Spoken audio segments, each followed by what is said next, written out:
Il y en a qui veulent s'appeler d'autres plus tard. Ah non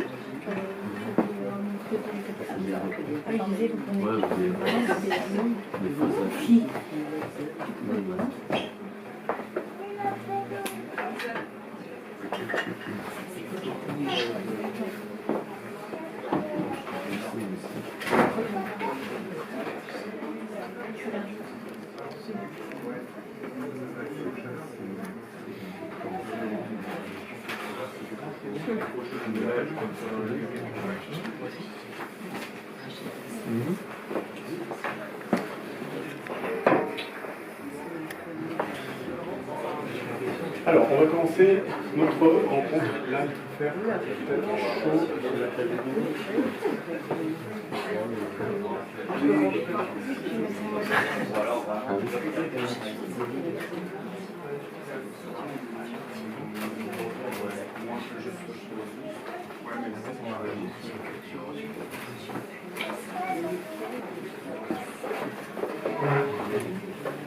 Alors, bienvenue à toutes et à tous aux rencontres de la boutique. Je vois plein de nouveaux visages, donc ça me fait plaisir voilà, de voir que l'information passe et puis voilà, des gens peut-être qui les découvrent.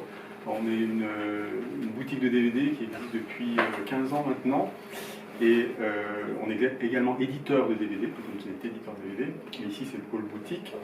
Et depuis une dizaine d'années, on organise des rencontres avec des réalisateurs, des dédicaces, des rencontres qui sont des dédicaces. Donc l'idée c'est voilà, d'avoir un invité, de lui laisser la parole, de lui faire parler de son film, de sa cinéphilie, et puis aussi de répondre à vos questions si vous en avez. Alors c'est parfois un film que vous avez vu ou parfois pas. On va passer un court extrait du film, pas le film en entier, hein, donc vous ne donnez pas une projection, parfois on me demande, mais voilà. Et puis après, donc on dédicace le DVD, il y a un petit pot qui est offert et tout ça. Donc voilà. Donc ce soir, on est très heureux d'avoir Jean-Gabriel Perriot, qu'on a reçu régulièrement, à plusieurs reprises, parce qu'on a édité les DVD de ses films. Ce soir, on va parler de Retour à Reims, Fragment, donc film qui est sorti en salle, que vous avez peut-être vu tous, toutes, pas tous, d'accord, donc c'est intéressant, donc voilà, qui est tiré de l'ouvrage de Didier Ribon, Retour à Reims. Donc on va parler de tout ça, mais sinon il y a les films précédents de Jean-Gabriel, le précédent qui était Nos défaites, Nos défaites qu'on avait, non c'est JHR qui avait édité ce DVD, donc c'est, merci JHR, Jour de fête aussi qui édite Retour à Reims. Et les courts-métrages de Jean-Gabriel, donc ça c'est assez précieux parce que ça permet d'avoir un aperçu aussi de tout ton travail. Juste à gros traits, pour te resituer, tu es quelqu'un qui est venu sur le cinéma plutôt assez tard, on peut dire ça comme ça, non? Alors, donc, chaque fois je me trompe dans ta présentation, c'est incroyable. Mais qui a commencé par le montage, voilà, par une formation de monteur, et qui assez rapidement a apprécié la fréquentation des archives, des images d'archives. Donc là c'est important dans ce qu'on va voir et dans le film dont on va parler, parce que Retour à Reims, dans Retour à Reims, il y a tout un travail à ce niveau-là, au niveau des images d'archives. Alors, je commence toujours par une première question qui est une première image de cinéma, mais vu que tu es venu assez souvent, alors on va essayer de procéder de manière inverse, c'est-à-dire quel est plutôt le dernier film qui, cette année ou récemment, t'a plu ou t'a marqué ou t'a inspiré? Le dernier film de cette année, Jean-Gabriel. Ah, ça marche? Marche.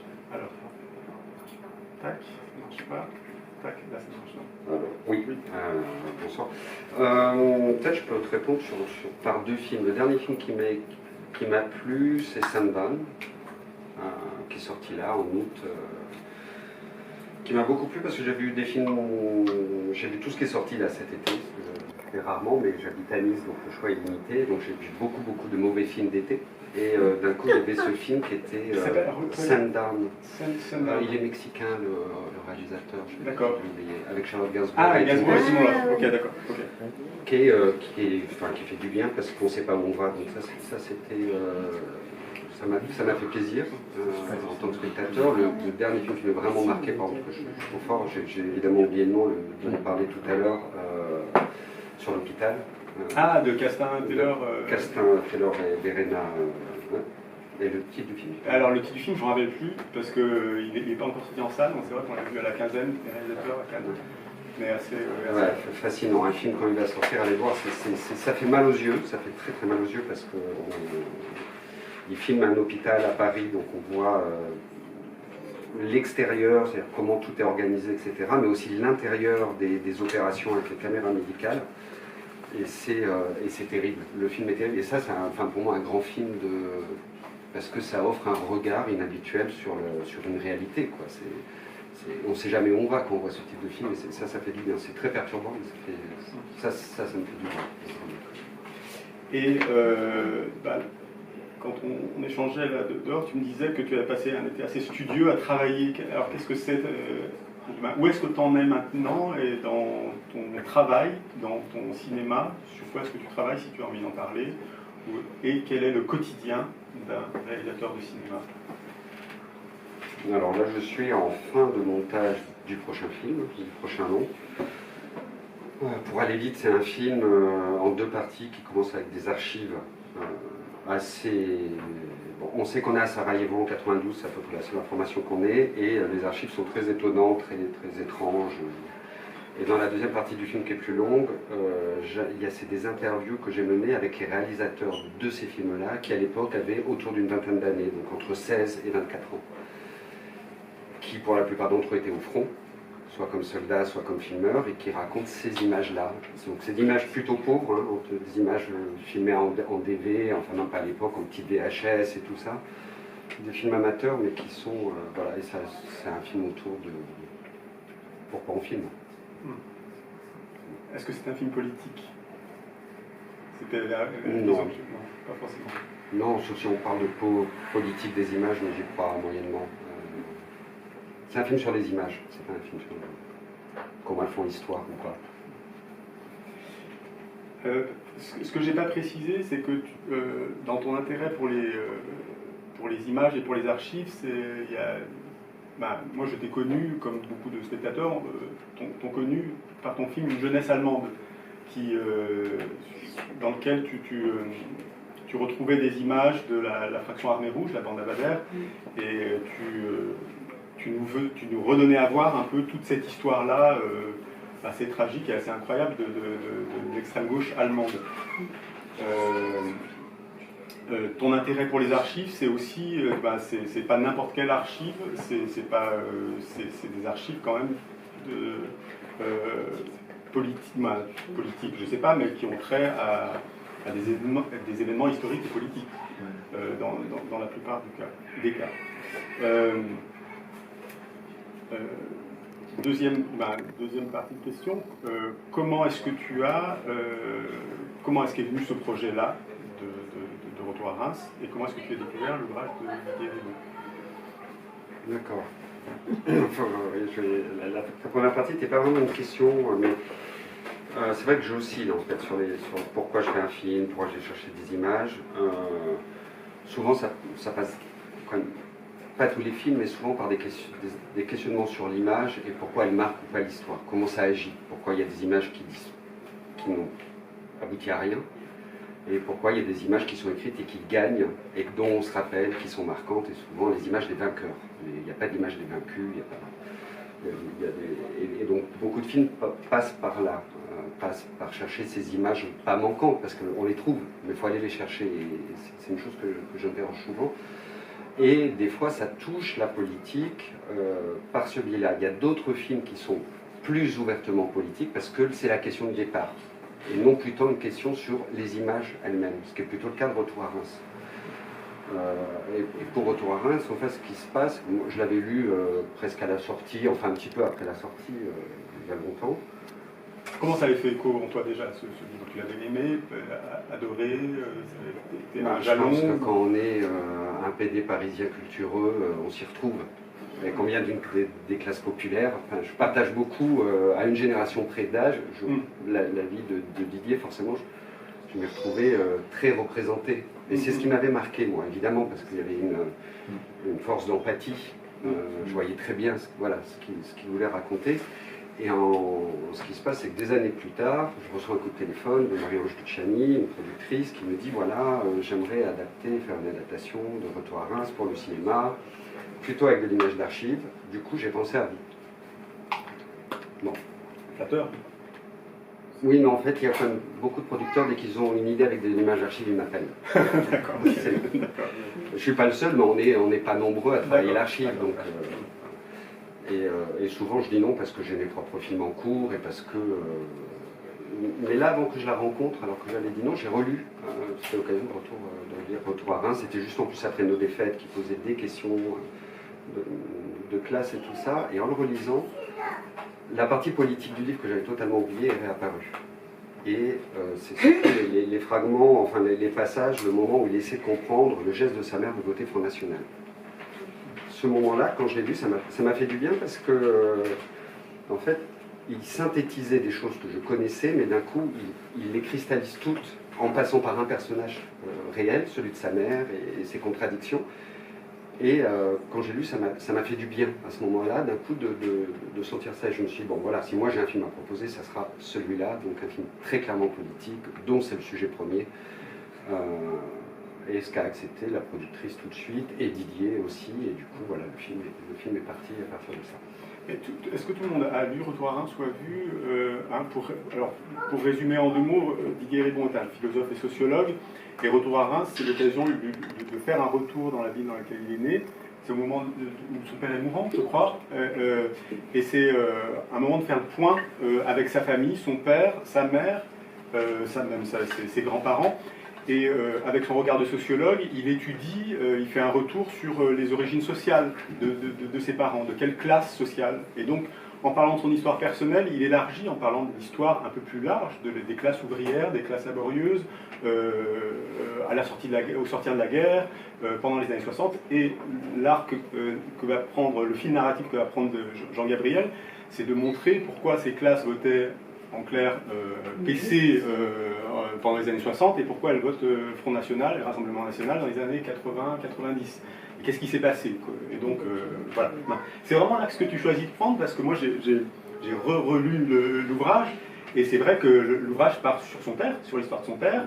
Il parle énormément de son homosexualité et de la façon dont tout ça a été très douloureux pour lui, comment à Paris ça a été une ouverture au monde intellectuel et aux études, comment il s'est retrouvé, mais tout ça, donc toi, dans cette lecture, tu fais un tri. Oui, mais de toute façon, ça c'est le truc de départ. Un livre comme ça, il n'est pas si long, hein, Retour à Reims, mais si on commence à considérer la période historique qui est traitée, c'est-à-dire quasiment 100 ans d'histoire, ou 80 ans d'histoire française, oui. Le nombre de personnages, c'est-à-dire lui en premier, ses parents, ses grands-parents, oui, c'est la première personne. C'est la première personne. Oui. Et le nombre de sujets abordés. Et tout ça se croise en permanence, ce qui fait une qualité littéraire très... Une des explications du succès du livre, c'est que c'est aussi un objet littéraire, en plus d'être un objet sociologique. Et ça, tout de suite, j'avais 2 choix, dont un dont j'étais sûr que je ne ferais jamais, c'est essayer de condenser ça. Parce que dans ce cas-là, condenser ces 200 pages en 1h30, ça faisait de la gelée, quoi. Ça faisait un petit bout d'habitat social dans les années 60, l'homosexualité dans les années 90, l'école dans les années 20, enfin, ça faisait à peu près rien. Et pour donner un ordre d'idée, il reste 15 pages seulement du texte dans le film. C'est-à-dire c'est moins de 10% qu'on peut garder d'un texte. Donc ça veut dire que si j'avais commencé à garder 10% de chacun des sujets, ça survolait l'ensemble. Donc je savais que c'était pas...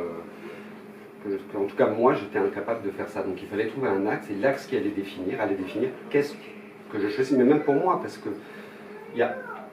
évidemment, sur 200 pages, il y a des moments où je suis un peu en désaccord, où c'est son expérience et ça se négocie pas, c'est pas la mienne. Bon, forcément, je n'aurais pas daté des endroits où nos vies sont différentes. Mais le fait que j'avais un point d'entrée qui était celui du vote de sa mère, ça déjà, on voit dans le film, ça fait 40 minutes. Ça fait 4 pages dans le livre, mais ça fait 40 minutes voilà, à l'image. Et que le temps qui me restait, c'était présenter cette femme. D'où elle venait, qui c'était, et ça fait déjà 1h30. Et encore, moi je me suis fait violence d'enlever des choses qui étaient pour moi, même à l'intérieur de ce choix-là, d'enlever encore des choses. Quoi. Et voilà, ça c'est la première réponse. La deuxième, ça m'arrangeait bien en même temps, même si c'est une conséquence qui fait que moi je ne travaille pas l'intime dans mon cinéma, le mien. Et que par exemple, si Didier, en tant que personnage, avait été là, j'aurais eu beaucoup de mal à prendre sa voix. C'est un film à la première personne, parce que c'est un texte à la première personne que moi, en tant que réalisateur, du coup, j'assumais. Et ça, c'est un mouvement qui, pour le coup, autant Didier, certains ont la force de faire des films à la première personne, des livres à la première personne, autant moi, il est hors de question que j'aille chercher des choses qui relèvent de ma vie privée et non plus celles de ma famille. Et pour toi, ça a été nouveau, ça a été un pas... cette narration à la première personne, pour toi, c'était une expérimentation, un pas nouveau ou quelque chose... Non, justement, le film n'est pas à la première personne. Enfin, il y a un jeu, mais c'est le jeu d'un enfant qui parle de ses parents. C'est un jeu rétroactif et c'est pas un jeu personnel. Et ce jeu, il est, tu choisis aussi Adèle Haenel pour dire ce texte-là. Ça, c'est venu très en amont ou c'est plutôt sur... C'est venu dès le départ. Et c'est pas mon idée et elle était vraiment très très bien. C'est Marie-Ange, la première fois qu'on se voit. Du coup, je raconte ça. Quel film ça va être? C'est un film sur le personnage de la mère. Et je dis, parce qu'une des conséquences aussi heureuses pour moi, c'était que ça permettait de rentrer une histoire des femmes de la classe ouvrière, au-delà d'une histoire de la classe ouvrière. Ce qui me touchait, moi je viens d'une famille de femmes. Voilà, j'ai un oncle pour 7 tantes, et tout est comme ça, évidemment plus de grand-mère que de grand-père. Pareil pour mes cousines, plus que des cousins, donc j'ai vécu à un endroit où je vois ce que ça veut dire d'être une femme pauvre, qui galère, tout ce que ça implique, et du coup je disais, tu vois, de prendre la mère, on va pouvoir ramener tous les fragments du livre qui parlent de ça. De la sexualité, des enfants, la double journée de travail. Et quand je raconte ça, elle me dit « Ah, mais qu'est-ce que tu penses d'Adèle ?» Pardon Adèle qui Pourquoi Je fais « Adèle Haenel pour la voix off. » Et ça, tout de suite, j'ai trouvé ça super parce que je ne pense pas que j'aurais fait moi le pas de côté de désaxer la voix de l'auteur. La voix supposée de Didier Ribot, on va dire. Et en fait, d'un coup, de mettre une jeune femme, je trouvais ça très juste. Enfin, c'est une idée que j'ai trouvée très très juste. Et cette lignée de femmes, tu l'as fait remonter à, c'est dans l'ouvrage d'ailleurs, à la grand-mère de Didier, Ribon, qui était une femme tondue, et se pose la question, et puis de sa mère évidemment, et se pose évidemment la question de la forme, et se pose évidemment la question de l'archive et des recherches, du matériau. Donc là, je trouve que la beauté et pas la prouesse, mais voilà, la difficulté du film, c'est quand même de trouver ces images que tu as trouvées. Parle-nous peut-être de ça, de cette recherche-là, qui n'a pas dû être rien, quoi. Quand on travaille l'archive, on travaille forcément les questions de la représentation. Même si ce n'est pas le sujet du film, même si tout ça est invisible pour le spectateur. Mais je ne m'attendais pas à ce que ça soit aussi caricatural. Si on prend un sujet, si on prend l'histoire des femmes de la classe ouvrière, qui est quand même un des fils rouges du film, allez trouver un film sur l'avortement, vous, avant les années 80. Ça n'existe pas. Un film sur la double journée des femmes, ça commence dans les années 70. Enfin, les films sur l'avortement commencent aussi dans les années 70 avec les groupes militants féministes qui commencent à faire des films, etc. Mais avant, les femmes, elles n'existent pas. Enfin, elles existent comme support de l'homme, ou alors on va les montrer dans des situations, mais jamais de l'ordre de l'intime, de la... Il y avait rien, ou tellement peu, quoi. Tellement peu. Il y a plein de sujets dans le film où je me suis rendu compte que ça n'existait pas. Et ça n'existe pas à la télévision, ça n'existe pas au cinéma, ou alors sous des formes tellement caricaturales, ça va pas. Mais il y a par exemple, le sujet qui m'a le plus surpris, c'est les femmes de ménage. Quand on vient d'une famille populaire, on a tous eu des mères, des tantes qui ont fait les ménages, sous une forme ou une autre. Et il n'y en a pas. La seule chose qui existe, c'est la soubrette. Dans le film de comédie bourgeoise, la soubrette qu'on tringle un peu discrètement, ou qui va partir avec le fils de famille, parce que en fait, c'est une bourgeoise et qui s'est planquée un moment. Mais il n'y a pas de femme de ménage. J'ai trouvé un film à l'INA sur les femmes de ménage, et un film sur les écoles ménagères. Mais là, tu en trouves une qui fait le ménage dans le bureau du patron. Oui, justement, j'étais obligé d'utiliser une de ces comédies là c'est un film de Pabst, une espèce de... Non, mais celle qui déplace qui fait le ménage. Voilà, mais ça tout vient d'un seul film, qui s'appelle Les Matinales, c'est ok. le seul qui existe, enfin évidemment, j'ai pas tout vu, mais on a répertorié pendant toutes les sorties de films français, des années 30 jusqu'aux années 70, film par film, pour essayer, en lisant tous les résumés des films français sortis, pour essayer de trouver des endroits où il y a des femmes de ménage et des canapés, c'était des soubrettes. D'accord, ok. Donc, bon, évidemment, la télévision française avec Léna, c'est très vite référencé, donc on voit tout de suite ce qui manque. Et il y a plein de choses comme ça dans l'histoire de la présentation qui sont criantes et qui étaient, dont je ne m'attendais pas à ce point-là, que ça allait... Comme l'autre chose qui était un peu croustillante, c'est qu'il n'y a pas de racistes dans le cinéma français, sauf quand c'est des comédies. Il faut attendre longtemps pour avoir des personnages de français racistes. C'est-à-dire quand on veut parler du racisme, on passe par les victimes, les gens qui souffrent de racisme. Mais un français bien blanc qui exprimerait, qui dirait des saloperies, etc. Non, ça existe très très peu. C'est quand même assez étonnant, surtout à un moment où ça devient criant que oui, c'est structurel dans la société. Non, c'est bien. Et dans les images parce que j'imagine que tu as à Ciné Archive, les images de la CGT ou du PC, tu as peut-être dû trouver une matière. Heureusement, mais après, dans les années 60-70, quand le cinéma militant surgit, et par exemple, on sort, c'est intéressant quand le PCF a produit beaucoup, mais on est longtemps dans une grammaire très PCF. C'est-à-dire l'ouvrier valeureux qui fait la révolution. Donc il y a des choses qui sont hyper intéressantes, mais quand les mouvements un peu plus transversaux, politiques, avant 68 déjà commencent à arriver, là on commence à trouver des choses, même produites par le PCF, où on commence à rentrer dans l'intimité, dans la vie intime par exemple des ouvriers qui sont montrés, non plus seulement comme des ouvriers, des travailleurs, mais aussi leurs galères du quotidien, et parfois quelques portraits de femmes aussi qui commencent à s'insérer à l'intérieur. En l'ayant vu et revu, parce que j'ai projeté un peu ton film, et puis j'en ai aussi entendu les retours, c'était passionnant, mais on voit la densité du film, hein, même si tu as dégraissé ou tu as pris... la première partie est très très dense au niveau information, comme le livre de Héridon d'ailleurs. Mais j'imagine que tu t'es posé quand même des questions de rythme, de choix, parce que... pour ceux qui n'ont pas vu le film, on se mêle des images d'archives et des images de fiction aussi. Donc il y a toute une danse comme ça, tout un agencement qui est quand même assez virtuose avec le texte. Comment est-ce que ça se tricote tout ça? Comment tu prends des bouts de texte et tu as ton texte comme ça sur le banc et tu te dis, bon là je cale ça, là je cale ça. Comment est-ce qu'on travaille au niveau presque artisanal quoi? Ça, celui-là, la particularité, c'était d'avoir un texte écrit, ce que j'ai pas forcément sur tous mes films. Donc le premier travail, c'est d'abord le montage du texte, à partir d'un fil rouge, et forcément ça fait trop long déjà, donc le travail du texte pour arriver à un texte qui, lu, faisait à peu près 1h30. Lu, mais lu comme moi je lis, donc sans prendre le temps, etc., pour avoir légèrement plus.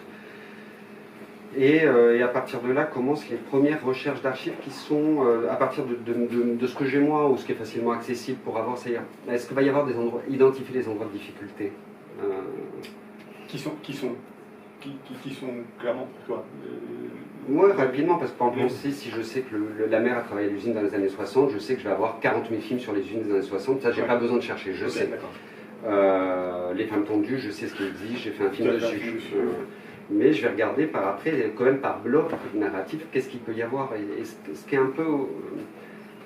déjà, il faut un peu sentir, par exemple, si je prends les femmes de ménage, qui était un sujet pour moi important, parce que pour le coup c'est un peu personnel, j'ai tout de suite vu qu'on aura un problème. Donc ça sert à répartir le travail avec la documentaliste, c'est-à-dire où c'est qu'il faut mettre l'énergie. Je visionne tous les films, moi c'est je sais pas combien de jours de visionnage, donc aussi il faut faire attention, ça ne me sert à rien de regarder des centaines de films d'usine. Oui. Je suis allé sur des auteurs que j'aimais beaucoup, qui font des magnifiques films d'usine, et puis on s'arrête là. Et ça permettait, et de voir aussi qu'il y avait des endroits, il fallait mieux se dire que ça allait sauter. Parce que si je pouvais faire une séquence, j'allais du mal à avoir 2 séquences sur le sujet, parce qu'il y allait y avoir un manque d'image. Donc ça c'est un peu la base de départ, et après le jeu, c'est pour moi, un des jeux, c'était d'essayer d'identifier des archives qui me permettaient d'enlever le texte. D'accord. Très clairement, c'est par exemple un moment, sur la fin de la deuxième partie du film, On comprend qu'il y a de la violence à la maison, que sa mère se fait battre de temps en temps par son père, qui n'est pas là, enfin ce qu'il raconte dans le livre. Et moi, à un moment, je le résous par un film où une femme dit voilà, et là il y a du bruit, le mec il rentre, il tape, et là il y a les enfants, et je tape. Enfin, il y a un truc exprimé. Et là, j'ai plus besoin de la voix de Didier qui dit il est arrivé que mon père frappe ma mère. Ouais. Voilà, et quand je trouvais des archives comme ça qui racontent exactement la même chose, c'est ce qui m'a aidé à enlever des fragments littéraires. Voilà, jusqu'à des fragments, soit qui expliquaient, donc du coup il donne des informations que je ne peux pas trouver, soit parce que sa manière de le dire n'était pas transposable directement dans quelque chose que je trouve. S'il y a des questions, je ne sais pas si vous posez des questions, voilà, commencez, n'hésitez pas.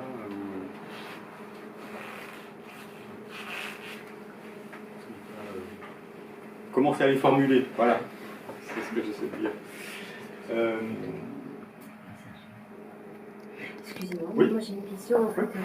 Je me demande comment ça se passe au niveau des droits après, par rapport aux archives, que ça doit être un peu galère, non, j'imagine. Enfin, je sais pas. Oui, c'est galère.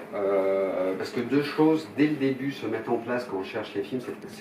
Bon, certains films, il faut les trouver. Ça, c'est la première étape. Il y a des films non restaurés en pellicule, il y a plein de choses quand on a cette amplitude.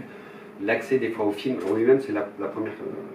qui nécessite d'ailleurs souvent des moments de la dépense, parce que certains films, il faut faire tirer des copies pour qu'on puisse les voir, donc il y a déjà un processus, c'est-à-dire qu'il faut que l'ayant droit accepte qu'on fasse une... Donc déjà dès le début c'est un peu compliqué, et après on est obligé de prendre en compte tout de suite les deux choses qui sont la disponibilité du matériel. C'est-à-dire si un film est magnifique, mais que la dernière édition c'était une VHS des années 80, et qu'on ne sait pas où est l'original, ben là on est battu. Et le prix, évidemment, rentre là. Par exemple, je savais qu'il y allait avoir de la fiction. C'était évident pour moi que j'allais mélanger la fiction et le documentaire. Je sais très bien que pour 1 minute de fiction, j'ai 5 minutes de documentaire. Donc la fiction, par exemple, je le sais qu'à chaque fois que je vais la mettre, c'est parce que pour moi, c'est très important. Je dois l'économiser parce que même si je n'ai pas la calculette, si ce n'est pas moi qui fais ce travail-là, je sais que chaque bout, voilà, chaque bout, il va être très très cher. Et après, c'est vrai que moi j'en tiens pas beaucoup compte parce que soit je l'ai très intégré, soit là c'est arrivé juste sur un film à un moment où bon, j'en explosais partout, on n'avait pas assez d'argent, on explosait partout, et il y avait un bout d'un film de René Clair que j'aimais beaucoup mais qui était un peu une virgule. C'est lequel? Comment il s'appelle, quand le gars était à l'usine, un film qui fait un peu chaplinesque.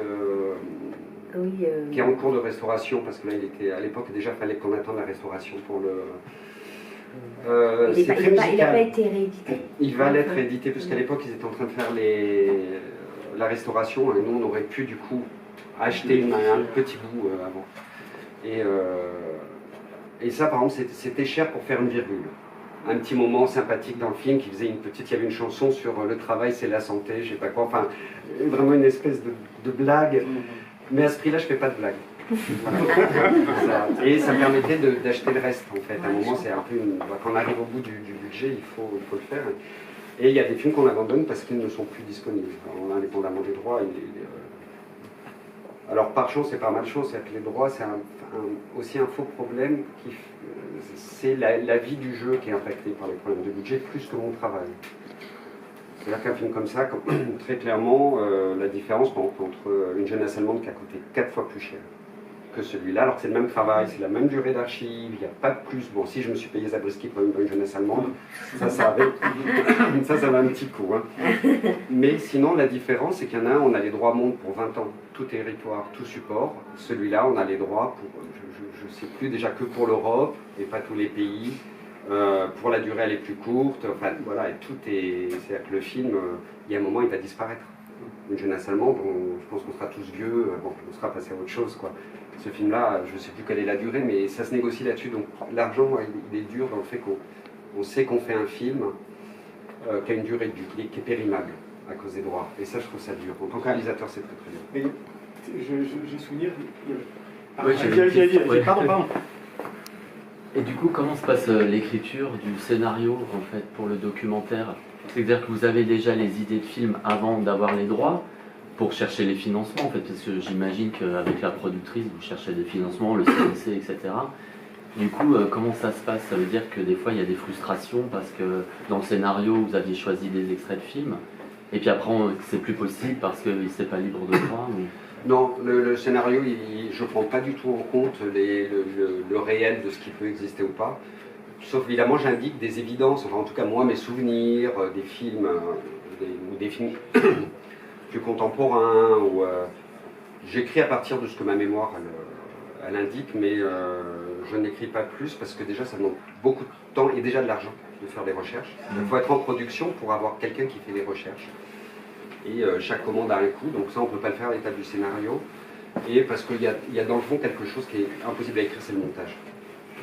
C'est-à-dire si on commence à dire, va y avoir un petit bout de ça, je vais mettre cette séquence-là, et ça devient un truc qui est imbitable, qui est illisible, et dont on sait en plus il y a 40 000 choses que ça ne soit même pas jamais là au montage, quoi. Parce que ça ne fonctionne pas comme ça. Donc l'écriture des dossiers, on va dire, surtout là, par exemple, sur l'avantage d'un tel projet, c'est que j'avais le texte de Didier. J'avais le montage de la voix off qu'on entend. Légèrement plus long, mais ça structure. Et quelques films un peu phares que je donne un exemple, dont je pense qu'il pourrait résonner à l'intérieur du montage à venir. Mais là sur celui-là, c'était pas très difficile. En général, ça l'est parce qu'on rend des dossiers un peu abstraits. On donne un sujet et c'est vrai que le réel de ce que va être le film. Après, je ne suis jamais très loin, mais par contre, je ne peux pas donner comme un scénario, ou même comme un documentaire, on sait qu'il va y avoir telle personne qui va parler de ça, etc. Là, les archives, elles décident aussi ce qu'on trouve, le budget qu'on a au final, et le montage, il y a un truc qui fait qu'on ne sait pas pourquoi des fois les images, elles fonctionnent ou elles ne fonctionnent pas. Des fois, j'ai des super idées, je les mets dans le montage, mais c'est affreux. Et un film mineur va prendre un sens fou quand on va prendre un extrait qu'on met là, et ça on le sait une fois que le film est fini. Enfin, en cours de travail et quand le film est fini, donc une fois qu'on est déjà en production.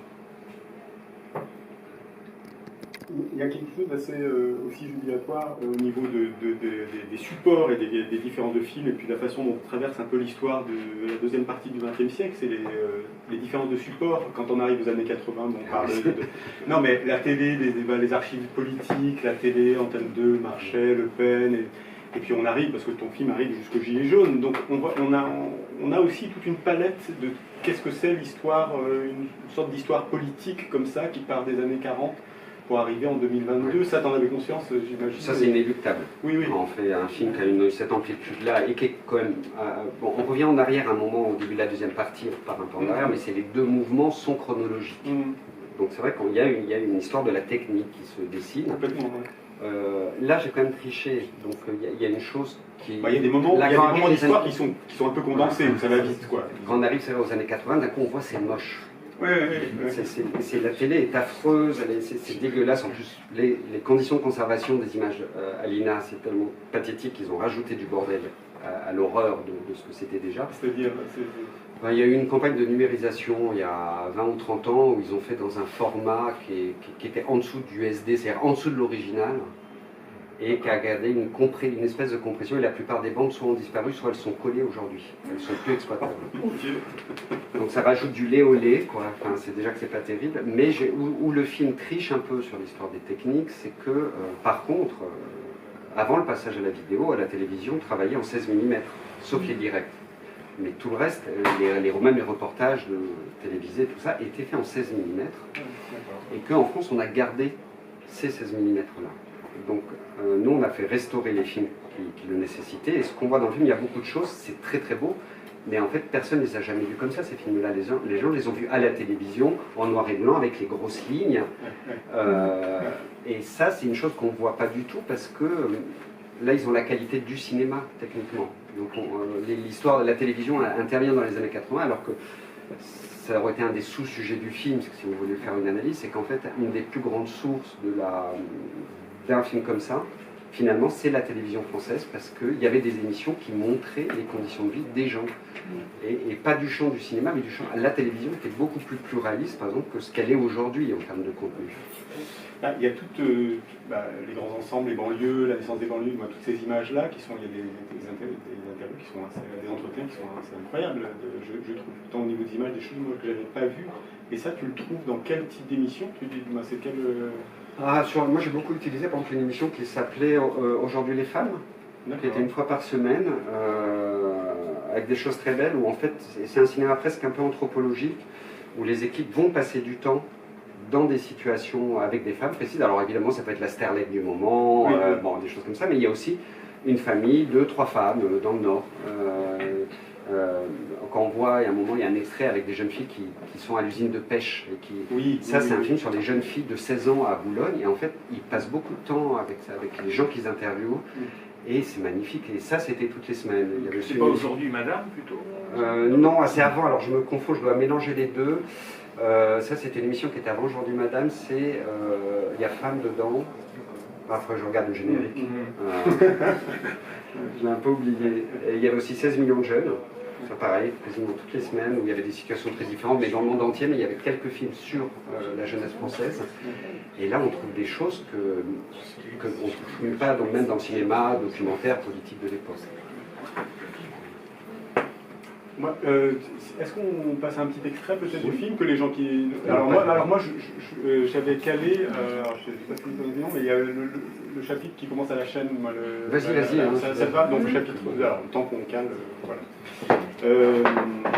Alors bon, un nom qu'on n'a pas cité dans le film, c'est évidemment celui de Pierre Bourdieu, qui était quand même quelqu'un d'important avec Didier Rigon, et toutes les notions de déterminisme social, de transfuge de classe, on a toutes ces notions-là qui font qu'on est issu d'une classe sociale et voilà, on peut être le mouton noir, on peut essayer de faire autre chose, mais disons qu'il y a beaucoup de choses qui nous conditionnent pour y rester et puis pour perpétuer un peu cette identité-là. Et il y a des témoignages qui sont complètement poignants de cette jeune fille qui commence à expliquer pourquoi elle a commencé à travailler et comment elle est contente, dès qu'elle s'est rasoir et comment elle est très contente de travailler à l'usine à 16 ans. C'est des témoignages qui sont assez bouleversants. Et on voit aussi, évidemment, la casse des corps, la casse de l'ouvrier. Là, on va montrer un extrait de l'ouvrier à la chaîne. Alors ça, c'est tiré d'un film... Des groupes Medvedkin, voilà. Avec le son des autres. Avec le son des autres, voilà. Donc ça, tu as beaucoup regardé ce qu'avaient fait les groupes Medvedkin, évidemment. Oui, ça faisait partie des choses de base. C'est-à-dire que des films filmés par les ouvriers eux-mêmes ou avec des ouvriers à l'intérieur des usines, etc., il y en a très peu dans l'histoire en général. Et en France, c'est pas les seuls, mais les groupes Medvedkin ont fait pour moi un des travaux les plus aboutis. Surtout, ça a duré longtemps, donc il y a beaucoup de films, il y a des choses. Et il y a un film comme... Les groupes Medvedkin, ça a été créé à partir de... Petit rappel. Il y avait À bientôt j'espère de Chris Marker et Mario Marais, qui avait fait un film sur une occupation d'usine à la Rodiaceta 67. Et quand ils vont présenter le film aux ouvriers, s'engage une discussion où les ouvriers disent qu'ils ne se sont pas représentés par le film, même si c'est un film plutôt bien, etc., que Chris Marker, grosso modo, fait à peu près la même chose que ferait la télévision, ou que ferait un autre type de cinéma. Et à partir de là se crée un groupe de travail où les cinéastes ou des techniciens viennent donner des cours, leur donnent du matériel, de la pellicule, et voilà, où les groupes d'ouvriers fabriquent leurs films. Donc on va voir une partie du film qui est un extrait de ces films-là.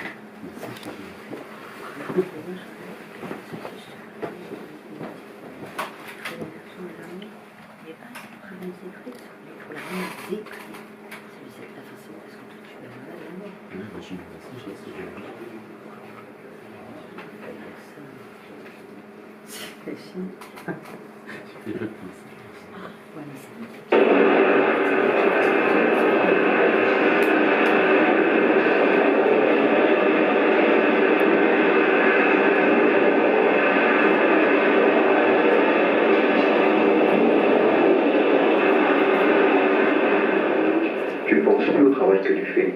Tu y penses, moi c'est tout par réflexe. Tu sais qu'il faut mettre une agrafe à gauche ou une agrafe à droite. Tu engueules ton agrafeuse quand il va mal. Tu t'engueules toi-même, tu arrives à t'engueuler toi-même quand tu te blesses. Alors que c'est pas faux, c'est de la faute des montages qui sont mal faits. Mais c'est comme ça. J'ai du mal à toucher Dominique le soir, ça me fait mal aux mains.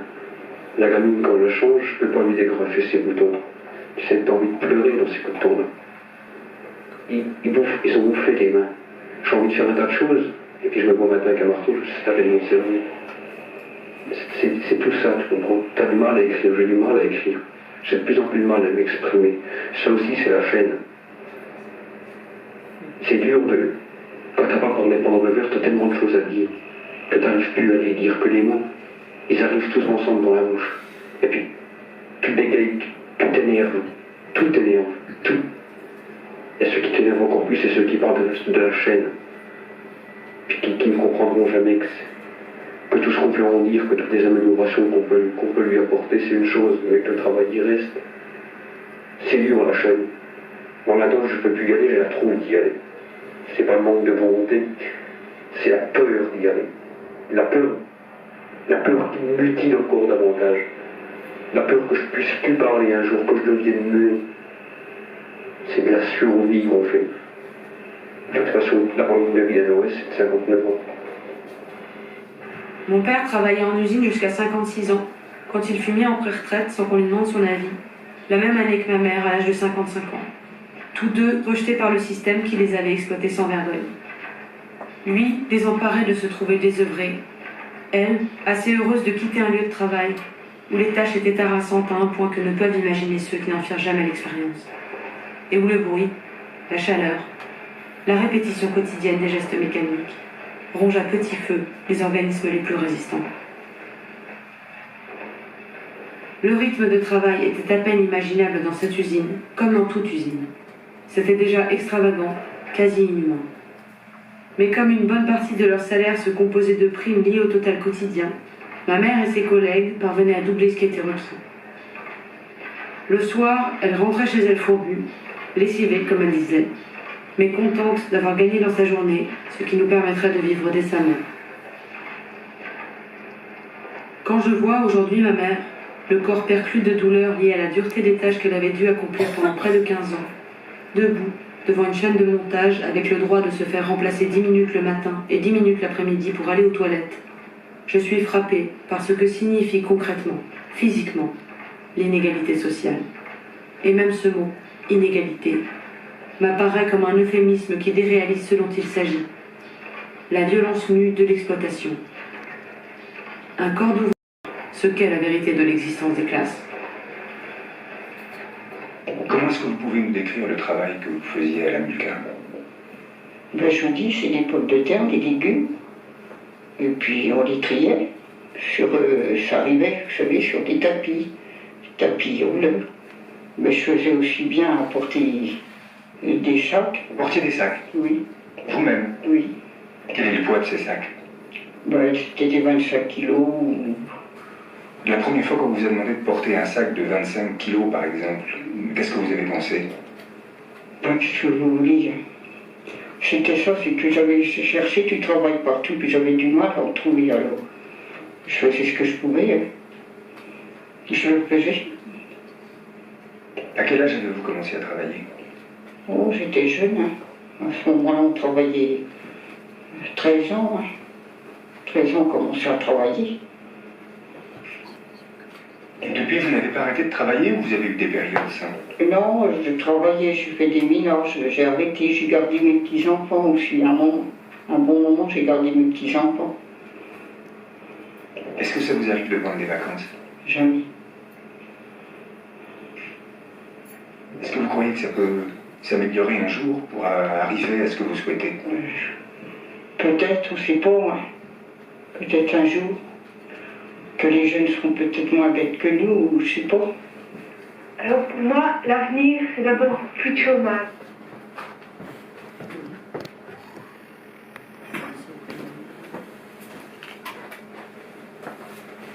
Alors, là, hein.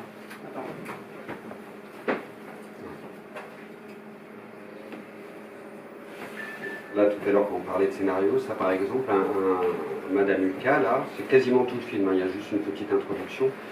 Ça, c'est une chose que j'aurais... C'est impossible de savoir que ça existe.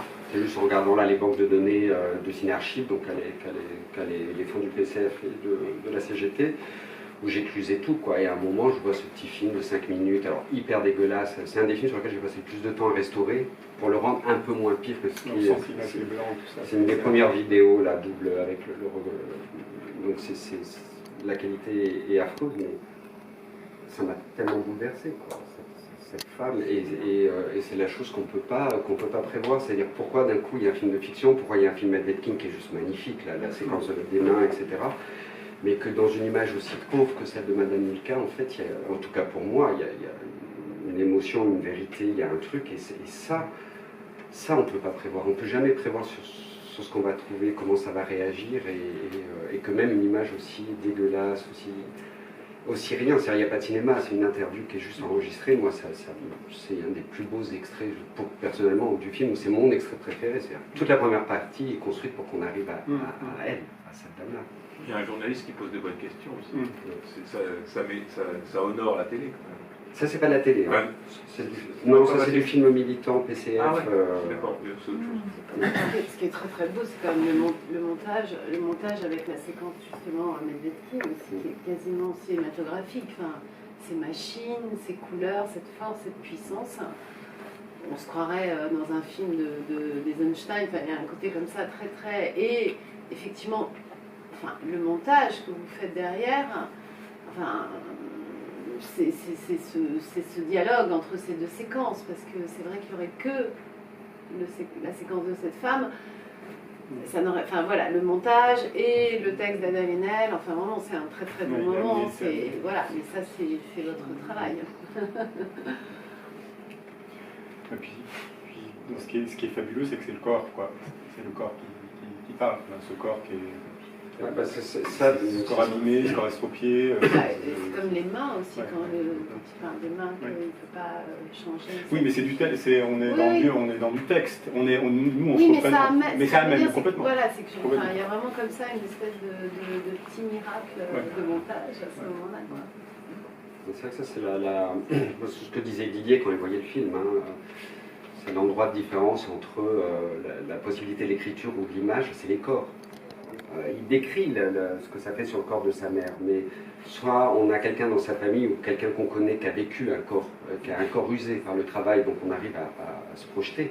Si on ne connaît pas, ça reste un peu abstrait. Quand on voit là un corps, oui, on voit comment elle va mal vieillir, cette dame. C'est là on voit ce que c'est l'usure du travail. Et puis même l'importance de chiffres, quand elle dit 25 kilos, ben, nous on représente 25 kilos, on voit ce petit bout de femme. 13 ans, et on se met à compter les années. Je sais pas, il y a quelque chose comme ça qui est implacable, qu'on se dit, mais là, voilà. Oui, non, c'est terrible. Et, des questions, des réactions.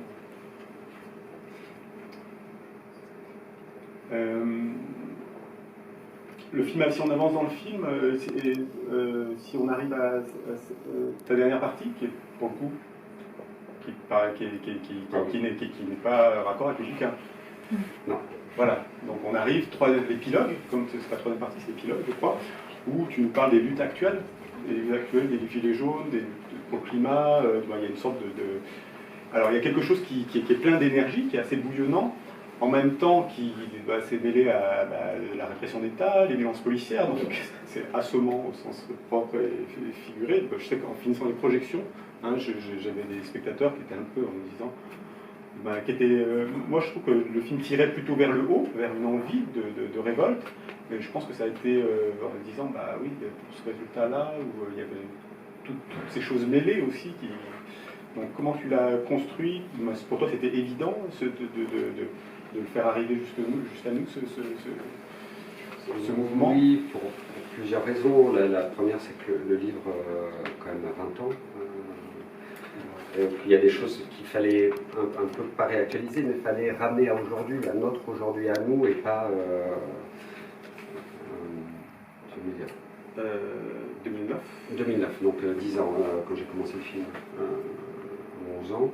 Et les Gilets jaunes, c'est-à-dire dans une histoire populaire comme celle décrite par Didier, faire les livres sur les Gilets jaunes, c'est-à-dire si je voulais parler du contemporain, fallait aller sur les Gilets jaunes. Ça c'était une évidence politique, surtout quand je choisis un truc qui finit par le fait que ça va passer par les luttes, que d'un coup on peut rattraper des gens qui auraient commencé à voter Front National, et que là peut-être il y a quelque chose qui peut se jouer. Et j'avais un souci qui fait que je n'ai pas la fin naturelle du livre, puisque Didier Rigon n'existe pas comme personnage, alors que le livre finit par lui. Donc j'avais pas de fin logique à l'histoire. Et qu'il y a effectivement, peut-être se rajoute à un moment le fait de prendre ma voix à moi, qui est du coup celle des images, la voix off s'arrête, et c'est un travail de montage qui prend la relève, et de ne pas finir, après c'est une obligation que je me donne, je ne finis pas un film sur l'échec.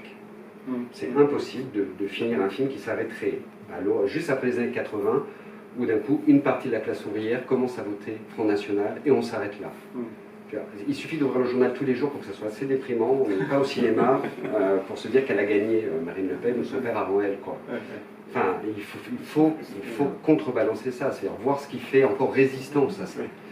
Donc il fallait une fin qui pour moi est positive, et oui, j'étais surpris de voir que pour des spectateurs ça n'était pas, alors que pour moi ça me met, à chaque fois ça me lave un peu de la fin de la deuxième partie. Et donc oui, il fallait une sortie qui appelle à de l'énergie, voilà, un retour possible, enfin quelque chose qui contrebalance ce qui est un peu désespérant. Si on suit le parcours de sa mère, c'est un peu désespérant. Donc Est-ce que tu joues, parce que récemment j'étais dans des... ce que disait Alain Damasio, tu suis un peu ce que pas du tout? Non, non, d'accord. C'est quelqu'un qui écrit de la science-fiction et qui propose justement une sorte d'un art de gauche, qui propose des idées de résistance et qui là est assez actif et dans une démarche un peu jumelle quoi, de ce que tu fais dans les propositions. Mais là c'est très concret, hein. Il construit des sortes d'îlots avec des contre. Il propose de concurrencer le capitalisme sur le terrain du désir. Ce qui est quand même assez, je trouve, intelligent et pas une masse à faire, surtout. Bon, voilà, donc parenthèse. Non, oui, je sais pas comment. La projection qu'on avait eue cet été, là, du film, je ne me rappelle plus comment elle s'était finie, mais dans l'ensemble, les gens étaient, je sais pas, remontés ou plombés, ou comment vous l'avez vécu? Nous, on était. Toutes les deux avec ma fille, on était toutes les deux bouleversées. C'est vrai que ça donne beaucoup d'espoir et les jeunes de 14 ans, 15 ans qui justement ont quand même envie de faire bouger les choses, c'était une des séquences qui lui a... Enfin, en fait, on était en pleurs et en même temps ça dynamise, on se dit que c'est possible encore d'aller dans la rue et c'était hyper fort la fin. Donc nous, ça nous a donné la pêche tout en nous rendant tristes parce qu'il y a une montagne. La montagne est énorme. C'était un mélange des deux. Mais en même temps, c'est hyper fort la fin. Et pour le reste du public, je pense pas qu'ils aient été autant retournés que nous. Mais par contre, oui, il y avait des gens, les gens qui étaient là, tout le monde était impressionné par... les gens avec qui on en parlait, par votre travail d'archivage, cette construction, comme vous disiez, où tout coule et tout suit, c'est hyper fluide, c'est hyper beau, et ce mélange des fictions et du documentaire, on était bluffés, c'était vraiment magnifique. Et contente que, du coup, de découvrir ce texte, de faire découvrir ce texte à des gens qui ne le connaissent pas par ce biais, c'était génial. Et en même temps, comme vous dites que c'est un tout petit pourcentage, moi je l'ai lu il y a un moment et ça me donne envie de le relire, parce que là j'ai oublié toute une partie. Alors moi j'avais une question, parce que vous dites que ça vous touche beaucoup. Moi ça me touche beaucoup aussi par mon histoire personnelle. C'est pour ça que j'ai lu le bouquin il y a 10 ans. Et je me demande toujours, finalement, les gens qui ne se posent pas cette question de la classe sociale, les classes sociales difficiles, de cette lutte des classes, etc. Est-ce qu'ils lisent ce texte? Est-ce qu'ils sont bouleversés comme nous? Est-ce que ça les touche quand même? Ou finalement ça leur passe à côté? Et finalement, est-ce qu'on touche toujours le même public quand on fait votre travail? C'est une question difficile parce que j'ai tendance à être un peu méchant avec le public. Avec une partie du public. Non, moi c'est un film que j'ai fait très clairement, il y a pas, je ne me préoccupe jamais du public en général. Là je faisais un film très adressé aux gens de ma famille et ça s'arrête là. Eux, il faut qu'ils se reconnaissent à l'intérieur du film, le reste après, les retours éventuels. Mais ce qui est toujours surprenant même déjà à partir du roman, mais à partir du film de la même chose, on pourrait dire d'autres films, ça veut dire que Les gens qui lisent, les gens qui vont au cinéma, en général, ils ont tous un petit cœur. Quelle que soit leur classe sociale, d'origine, ils ont un petit cœur. Et quand on est d'une classe moyenne supérieure aux bourgeoises, on a aussi un petit cœur, on aime bien le pauvre, quoi. Le pauvre est quand même assez joli, surtout en noir et blanc, au passé, c'est quand même dur, toutes ces vies, etc. Après, on met un gilet jaune, et c'est 3 heures de discussion politique. Ah oui, mais quand même, les gilets jaunes, ils font des fautes d'orthographe, et puis ils votaient, ils étaient un peu fachos, certains, etc. Et là, on se dit, oui, mais alors quand ils sont en noir et blanc et qu'ils sont morts, il n'y a pas de souci, il a la contradiction, le mort, il peut avoir de la contradiction, il peut croire dans la révolution, alors qu'il y a Staline au pouvoir, ça on ne le note plus. Mais quand le pauvre est vivant, et qu'il a un truc en plus super moche, là il passe moins bien, il est moins cinématographique, quoi. Il y a un endroit, je vois dans le public quels sont les endroits de désaccord de lecture du film par rapport à la provenance des gens, très clairement. Mais ce que j'ai senti sur d'autres de mes films, hein, c'est pas nouveau. Par exemple Nos défaites, c'était, le public était, moi, des gens qui trouvent ça, donc c'est un film que j'ai fait avec des gamins à Ivry. Le problème que j'ai eu avec eux, c'est que il n'y a pas eu de transmission chez eux, personne leur a transmis les mots, le vocabulaire de la politique. Les gamins de ZEP, hein, non, c'était des lycées de centre-ville. Ah, centre-ville, oui, d'accord, ok. Et en fait, il y a quand même des gens dans les spectateurs qui ne voyaient pas le sujet ou le problème du film parce que ils sont tellement vivants. Ben oui, mais toi tu les connais, ces mots de la politique, ça te permet de lire, ça te permet d'être citoyen, ça te permet de voter, voire d'être dans un parti, etc. Si tu ne sais pas ce qu'est... Non mais nos défaites, c'est-à-dire que leur demandait qu'est-ce qu'était le marxisme et que les gamins étaient incapables de... Il y avait les syndicats aussi. Oui, et le mot syndicat, ils étaient incapables de répondre, ou c'était quelque chose d'assez brumeux pour eux. On pouvait faire le constat en disant mais cette jeunesse-là, c'est désespérant, quoi. Ils ne connaissent rien à rien. Mais moi, je n'étais pas désespéré parce qu'ils avaient des luttes, ils avaient des envies. C'est une question de vocabulaire, du fait qu'on voit que personne ne leur transmet rien. Ça, c'était le souci pour moi du film. Et quand je vois des spectateurs me disent ah mais ils sont tellement mignons, tu sais pas grave, ils se débrouilleront toujours. C'est comme quand les gens ont d'argent et qui disent beaucoup d'argent, ils disent que l'argent n'est pas important. C'est le même type de choses. C'est-à-dire que quand on vient de ce type de famille, quand moi je vois mes cousins qui n'ont pas fait d'école, etc., qu'on ne me dise pas que on va s'en sortir, c'est pas vrai. En fait, on finit à l'usine, on finit femme de ménage. C'est quoi de dire qu'ils sont mignons, ils ne savent pas parler, donc c'est mignon? Non, c'est pas mignon. C'est un problème d'éducation nationale, de transmission des parents, un problème de société, c'est pas mignon, quoi. Et c'était des jeunes de quel âge? 16-17 ans. C'est même au-delà de l'éducation nationale, parce que Didier Ribon, il en parle beaucoup, oui, de reproduction et du carcan. On a beau être issu d'un milieu social, je sais pas, populaire, on peut aller effectivement même jusqu'au lycée, mais de toute façon, il y a un moment où ça bloque. C'est déchirant ce moment où ça bloque. Moi, je voulais juste revenir sur la fin du film. Donc, vous avez fini le film quand? À quel moment l'avez-vous fini? J'ai fait le montage du film sur le premier confinement, j'ai fini juste après. Oui, c'est ça. Et moi, je l'ai vu, mais bien plus tard. Oui, parce qu'il y a le Covid, avec les fermetures des salles. Mais c'était très intéressant d'ailleurs, parce que beaucoup de choses se sont passées ou rien ne s'est passé, je ne sais pas, pendant 2 ans. Et notamment, c'est pour ça aussi que peut-être, enfin moi, cette fin, on en discutait tout à l'heure, il y a à la fois de l'espoir et il y a aussi déjà du chagrin. Parce que on était, moi je l'ai vu, alors je sais plus quand il est sorti, mais c'était vraiment très proche des élections. C'était au printemps, oui, c'est ça. Oui, mais vous vous rendez compte, l'espèce enfin, c'est hallucinant que ce film soit sorti juste avant les élections, quand même, où il pouvait y avoir justement l'espoir, enfin, ça dépend de quel côté on se place. Et donc, le film, il avait vraiment une résonance et une lecture particulière, en tout cas pour moi, à ce moment-là. Et aussi parce que c'est vrai que c'était déjà, mais c'est un film, hein, ça reste un film, et ben il était déjà, voilà, il avait 1 an et demi en fait déjà, voilà, et donc il n'était pas fini évidemment, mais la fin n'était pas écrite et elle ne le sera jamais, mais en tout cas il y avait tout ce contexte-là qui n'était pas encore dans le film et qui ne pouvait pas l'être d'ailleurs. Mais on l'a vu à un moment très particulier dans les salles quand même, hein, à la veille des élections. Oui, c'est ce qui n'était pas fait du tout pour être à ce moment-là. Oui, le problème du Front du Rassemblement National, on le voit plus au moment des élections, mais c'est un problème tout le temps. Bien sûr. Mais par contre, sur les images, je ne sais pas comment vraiment le définir, mais sur les images de lutte, par exemple, en tout cas moi, l'effet que ça me fait quand je vois même des films contemporains, il y a toujours un décalage sur les films le temps qu'ils arrivent. Et je pense qu'on a un petit fond, il y a un fond romantique de la lutte. En tout cas, moi, toutes les grandes révolutions, tout, ça m'émeut, mais quand je dis romantique, c'est toujours un peu au passé, même quand c'est des luttes contemporaines. On les voit pas moi je les vois rarement au présent, ces images-là. Et qu'il y a toujours, en tout cas pour moi, cet aspect romantique, ça s'inscrit dans une manière de représenter qui est toujours la même depuis un siècle. Et qui te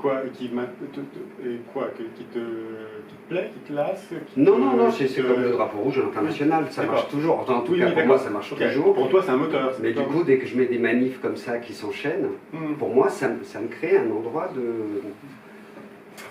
Ça me fait plaisir parce que c'est des images plutôt contemporaines, mais il y a quand même toujours de la nostalgie. C'est cette nostalgie qui renvoie au passé, en fait, qui fait qu'on a l'impression que c'est toujours trop tard, que c'est toujours comme si on avait envie de le vivre sans les images. En fait, les images elles sont toujours trop tard, les images de d'une certaine manière. Mais est-ce que vous disiez, je rebondis sur ce que vous disiez, c'est par rapport à la lecture sociologique des choses, mais il y a une vraie violence, de la sociologie quand elle attaque, quand elle décortique. Exactement ce que tu disais, les réflexes bourgeois par rapport aux pauvres. Qui est toujours plus séduisant en noir et blanc que de manière actuelle. Pardon.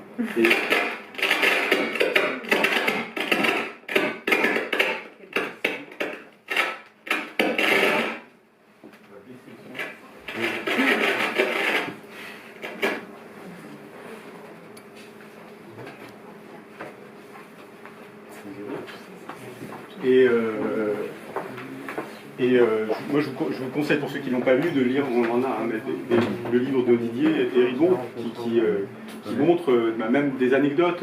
Quand il est dans sa classe, il tombe amoureux de son jeune collègue qui sait reconnaître une musique classique, qui sait reconnaître Moussorgsky, qui sait parler.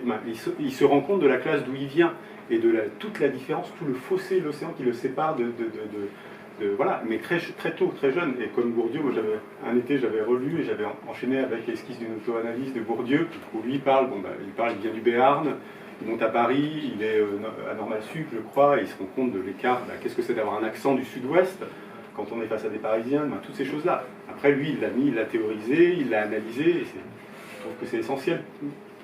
Pour soi, pas pour se faire mal, mais en tant que prise de conscience collective. Et puis, quand ça aboutit sur de la lutte, de la prise de conscience, des revendications, de l'éducation, de toutes ces choses-là. Et je trouve que ce film est... C'est pour ça que je trouve que le film est indispensable pour un jeune public. Il a été montré dans les collèges, lycées, tu l'as accompagné un peu Non, parce qu'il y a toujours un temps de retard sur les scolaires. Ouais. C'est-à-dire que quand le film il est daté, c'est pas forcément la semaine où le prof qui en général s'en occupe, donc c'est plus facile a posteriori de caler des choses. Mais là, comme j'étais sur un autre film, il n'y a pas eu de suite à la sortie. Il rentrera à lycée au cinéma. Je pense. Non, mais ce qu'il y a, c'est qu'il est qui rentre pas dans le catalogue. Non, mais il y a beaucoup de choses, quoi. Je sais pas comment. Oui, j'imagine. Pour moi, ça ferait totalement sens. Mais après, il y a 5 ou 6 films tous les ans qui rentrent. D'accord. Okay. On va s'arrêter là. Alors moi, j'ai fait choisir Jean-Gabriel quelques Grand Soir et Beau Lendemain. Ça, c'est les archives, un peu des extraits archives. De ciné-archives, une partie des films on trouve que l'année de Fabien, voilà, une partie unique. Donc ça, c'est... Voilà. Il y avait Le Joli Mai de Chris Marker et Pierre Lhomme, inévitable. Le Joli Mai que je couple avec Chronique d'un été de Jean Rouch et Edgar Morin. Êtes-vous heureux? Ça, c'est des films indispensables, qui sont sublimes au niveau formel, et puis les portraits. Magnifique. Ça, ce dont tu nous parlais. Et puis, voilà, il y a La crise aussi de Colin Serrault, il y a un petit extrait dans le film qui est... Et Retour à Reims, le DVD, on voudra bien dédicacer, si, voilà. Merci beaucoup, Jean-Gabriel, d'être venu. Merci à toi, merci à vous. Une jeunesse allemande, il est trouvable, vous m'avez donné envie. Non, une jeunesse allemande, il est épuisé, il est épuisé en DVD, ouais, sinon on l'aurait... Ah ouais, non, et on se met en VOD sur quoi? Sur quelle plateforme? Sur les mutins de Tanger, forcément. Ouais, les mutins. Ouais. Sur les mutins, sinon je crois sur Université. Je suis pas sûr, mais je crois que je l'ai vu passer. La jeunesse allemande, c'est extraordinaire. D'accord. Ça donnait envie. Il va passer à Beaubourg. déjà. Bien. Ah bon? Ben oui, mais si, là, en novembre. Ah d'accord, Si, il y a si, le je bon. les repérais. Ah bon, d'accord, bah voilà. C'est dingue ça. Ce qui passera en novembre. Non mais heureusement que je suis pas au courant de tout. Hein. Pourquoi? Ouais, mais à Beaubourg quand même, ils auraient pu vous inviter quoi. Oh, il y a des, On c'est en Beaubourg, c'est une rencontre, grande hein. maison, il y a des réseaux de communication qui, des fois, on n'a pas forcément Non, l'info mais tout de sur suite. les mutins de Pangée, je crois qu'ils font Ouais. il me semble. Et puis enfin, voilà, c'est une bonne boîte pour ce type de film, c'est bien de les aider. Il faut les aider, ouais. Merci Jean-Gabriel. Merci.